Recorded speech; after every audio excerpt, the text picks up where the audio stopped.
A gente vai falar agora, ao vivo, sobre o caso de um bebê que morreu carbonizado, de apenas 1 ano, né? A Polícia Civil já começou a ouvir, a fazer as diligências para tentar apurar melhor esse caso que aconteceu na cidade de Joaquim Gomes, aqui no interior do estado. E só para você lembrar, a mãe saiu de casa e deixou 3 filhos, 3 crianças sozinhas no imóvel onde eles moravam, né? A criança mais velha, que tinha apenas 6 anos, não é isso, Ludmila?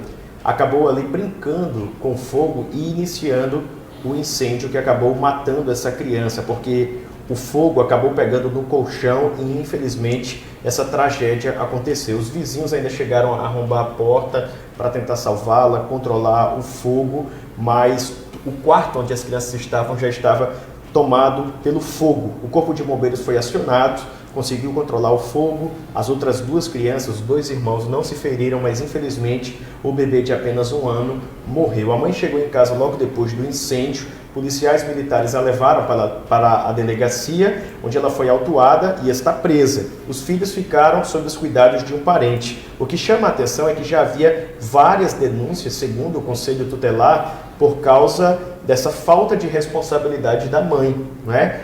Inclusive, o conselheiro da cidade falou conosco, disse que tinha comunicado o fato até ao Ministério Público. E agora a gente vai pegar mais informações sobre essa situação com um policial, um agente da Polícia Civil da cidade, que não quer se identificar para poder dar continuidade a esse trabalho, sem nenhum tipo de interferência, de risco, a quem nós já agradecemos pela participação. Boa tarde, meu querido. Como é que está o andamento da investigação feita pela Polícia Civil aí em Joaquim Gomes? Bom, boa tarde a todos aí que ouvem, certo? Obrigado pelo espaço. Inicialmente deixando claro, não vou aparecer pela questão de que há outras investigações também, e para o investigador criminal não é interessante estar aí a exposição da imagem, mas aí dando um retorno à sociedade. O plano foi um fato realmente que choca, né? Toda a sociedade, né, a perda da vida, sobretudo no dia que aconteceu, o Dia dos Pais ali. Então, de início eu estava na cidade, não estava de plantão, mas eu estava na cidade, estava com minha família, e tão logo soube, já caí em campo para iniciar ali a análise do que efetivamente teria acontecido, né. Colhi a ideia de que tinha de fato uma pessoa no local, mas achei um pouco estranho quando eu cheguei lá, porque havia bebida, garrafa de bebida, de aguardente no local, então isso me chamou a atenção. E aí, na data de hoje, já iniciamos aqui, com determinação do delegado Rubens Cerqueira, já iniciamos os procedimentos de oitiva, e acabei por agora de fazer, acompanhado pela autoridade policial, obviamente, de fazer aqui a oitiva e as perguntas iniciais para depoente que estava no local, e a coisa realmente choca, porque é óbvio que estamos em análise ainda inicial, resguardada aí, inclusive, a presunção de inocência e tudo que é garantido à mãe das crianças, mas pelo que foi relatado aqui, há algumas divergências em relação àquilo que ela tinha, inclusive, apresentado a versão dela aí na mídia. Então, pelo que consta aqui, pelo que foi dito, a ingestão de bebida alcoólica já estava desde o princípio, e a criança, inclusive, as crianças desde cedo estavam trancadas em casa, a mãe não estava com essas crianças, pelo que foi supostamente colocado aqui, e quando do momento do fato, essa cuidadora, de fato não era uma cuidadora, foi alguém que foi convidada para ir beber no local, com a amiga, e ela, dado o nível de álcool que ingeriu, essa suposta cuidadora, como foi colocado, foi dormir num dos ambientes, e já acordou com a criança, a menor, né? Na verdade, as crianças elas têm 1 ano e 7 meses, o do meio tem 2 anos, quase 3, e a maiorzinha tem 4 anos, sim, vai completar 5 agora, por esses dias, né? Mais 4 anos de idade. Ela já acordou com a criança de 4 anos de idade, avisando que estava pegando fogo na cama da mãe, e ela levantou, conseguiu salvar um e o outro não. E ela afirma que a porta estava trancada, eles estavam trancados, ela afirma que a mãe, né, haveria saído do local, tinha saído da casa para comprar mais bebida alcoólica. Posteriormente ela apurou com uma outra pessoa que também será ouvida, que a mãe tinha saído para comprar bebida alcoólica e tinha deixado tanto ela quanto os menores trancados, né? E a partir daí, na verdade, o menor do meio, a criancinha do meio de 2 anos, foi brincar com o isqueiro, e aí aconteceu o fato, né, que a gente lamenta profundamente. Mas aí, como eu falei, estamos aí em sede de análise inicial, mas quer queira, quer não, independentemente da via, essa perda dessa criança aí, ela é de fato repugnante. Só para a gente entender melhor, porque ontem a gente conversou, inclusive, com o conselheiro tutelar que acompanha o caso. Ele disse que, na verdade, essa mãe é recorrente em deixar os filhos em casa sozinhos e que, inclusive, já haveria uma decisão para a perda da tutela da filha mais velha. O que foi que ela falou para vocês naquele primeiro depoimento, realmente, quando ela foi ouvida ainda no dia ali dessa tragédia, né? Porque você, inclusive, falou agora que as informações que estão sendo colhidas agora são diferentes da que a mãe teria repassado, né? Só para a gente entender qual a diferença, o que a mãe explicou para vocês sobre esse caso? Bom, primeiro eu quero ressaltar aí o excelente trabalho do Conselho Tutelar, né? Estava até havendo alguns rumores aqui, mas são absolutamente inverídicos, que a população, de fato, ela fica chocada com a perda e é absolutamente compreensível, mas, de fato, o Conselho Tutelar, eu tenho mantido contato com o conselheiro, com os conselheiros daqui, e, de fato, eles já mostraram que um trabalho estava sendo feito, realmente, denúncias estavam sendo elaboradas e eles estavam correndo atrás, realmente, para evitar um mal maior. Mas, infelizmente, né, a gente sabe como é que acontece as burocracias e por aí vai, sem entrar no mérito, mas já ressalto desde já o excelente trabalho do Conselho Tutelar. Bom, como eu falei, num dia eu já iniciei algumas análises, ainda no plano informal, não havia o procedimento, mas eu iniciei algumas análises, inclusive cheguei a conversar com a genitora, com a mãe das crianças aqui na delegacia, e ela, de início, ela afirmou que teria saído, sim, para encontrar alguns amigos, mas que tinha deixado uma terceira pessoa com as crianças. Então esse foi o ponto aí nebuloso da situação, porque de plano ela afirmou que tinha deixado alguém com a criança. Aí pressupõe-se que ela deixou alguém responsável pelas crianças. E aí agora a gente começa a entender a situação melhor, que de fato não. Ela deixou alguém na casa também trancada com as crianças, que é o que foi dito aqui, já formalizado no procedimento.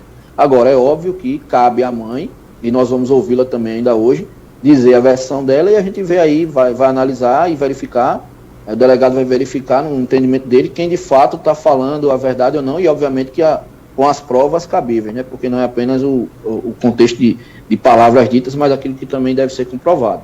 Mas justamente a dubiedade, a nebulosidade da situação é basicamente essa, e ela afirma que deixou alguém responsável, e a pessoa que ela disse que ficou responsável veio aqui no procedimento e disse, não, eu não fiquei responsável por nada, até porque eu fui dormir totalmente embriagada.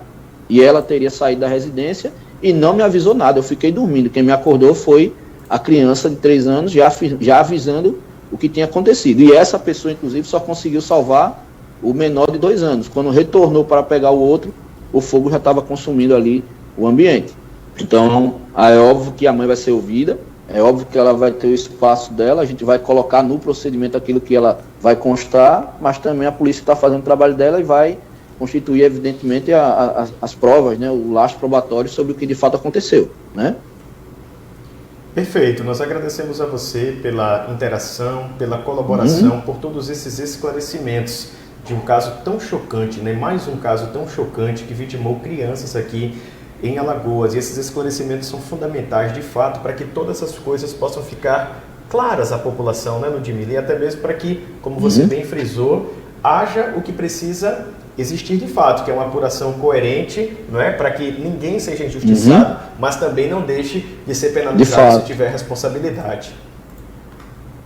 E até aproveito o espaço, né, o ambiente de vocês, até para pedir à população, que é óbvio que o caso gerou uma comoção muito grande aqui, sim, então até com o princípio de tentativa de linchamento no início, mas aí nós pedimos à população que realmente dê um voto de confiança para a polícia e para os mecanismos de Estado, e que deixe a cargo de quem de direito, no caso da polícia de investigar, o Ministério Público denunciar e o Judiciário de julgar, realmente a solução final, né?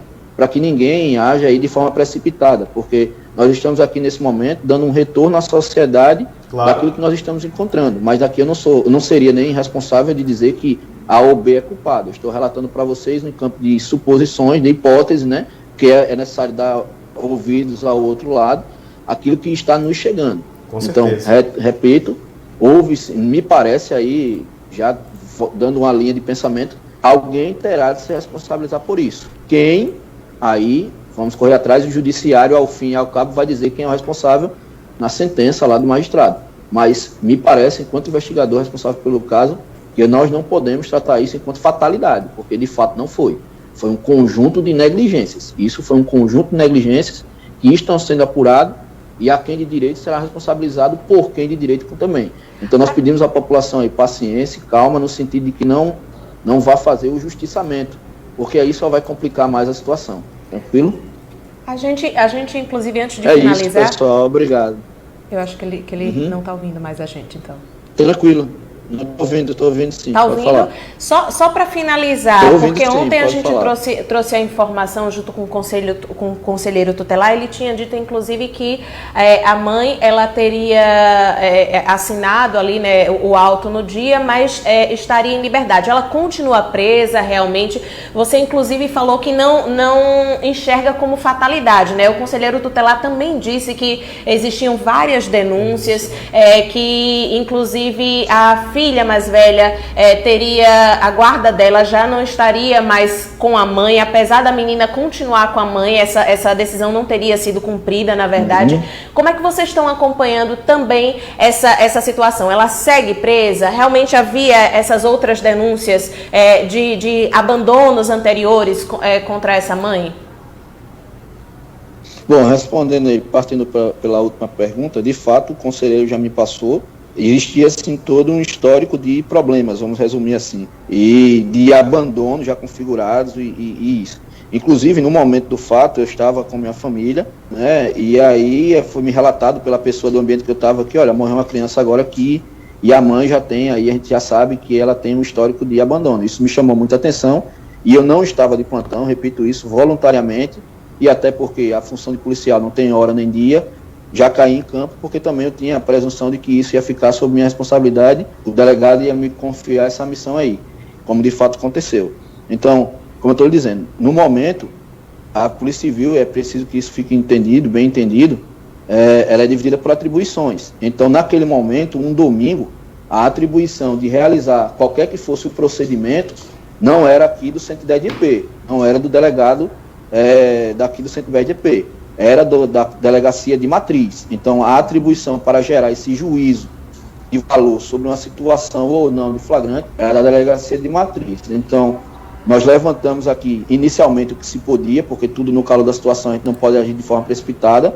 Então, nós levantamos aqui o que deu para levantar, informamos ao delegado plantonista e ele, no exercício de sua função, entendeu que não era o caso naquele momento de um flagrante.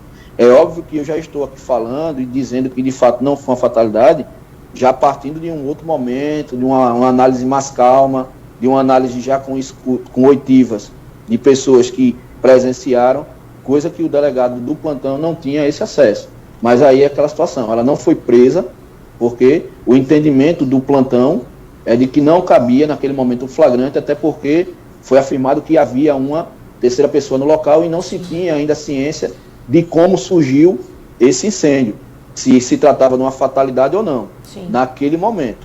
Hoje já temos aqui um outro cenário, já em um outro ambiente, que a gente já pode dar a entender que não houve fatalidade e que realmente alguém vai ter que ser responsabilizado. Deixando claro que é um momento seguinte, no qual os plantonistas não tinham esse mesmo acesso a esse conhecimento aí. Então eles agiram de acordo com aquilo que a lei prevê, né? Não havendo, obviamente, indícios de que havia um flagrante, mas sim um acontecimento a ser explicado, ele entendeu pelo não realização do flagrante o que cabe lá à autoridade policial, e aqui não cabe a mim, inclusive, estar questionando isso, só dando um retorno à sociedade de por que ela efetivamente não foi presa.